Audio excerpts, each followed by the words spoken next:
Oh, Cabral!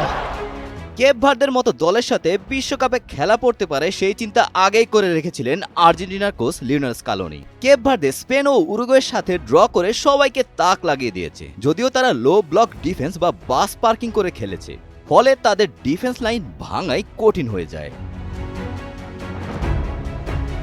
আর বিশ্বকাপের আগে এই লো ব্লক ডিফেন্সের বিরুদ্ধে কিভাবে খেলতে হবে সেই প্রস্তুতি নিয়েছিল আর্জেন্টিনা। চলতি বছরই 4টি প্রীতি ম্যাচ খেলে আর্জেন্টিনা।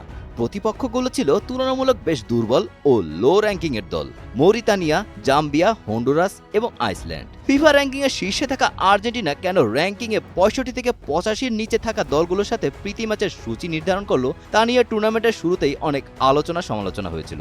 তবে গ্রুপ পর্ব শেষ হতেই কোচের এই সুদূরপ্রসারী পরিকল্পনার আসল রহস্য উন্মোচিত হয়েছে।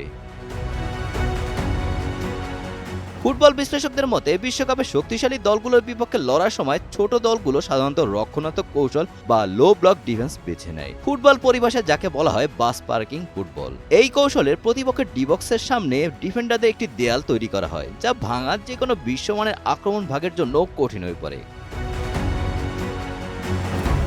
আর এই বাস পার্কিং বা জমাট রক্ষণ কিভাবে নিখুঁত পাসের জাদুতে ভেঙে চুরমার করতে হয় সেই বাস্তব অভিজ্ঞতা পেতেই আর্জেন্টিনার টিম ম্যানেজমেন্ট বিশ্বকাপের আগে দুর্বল দলগুলোকে বেছে নিয়েছিল।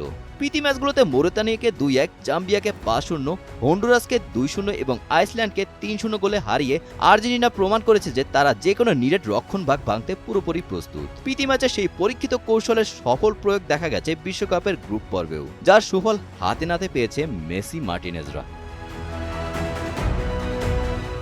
গোলাম রাব্বানি, টাইমস টুডে।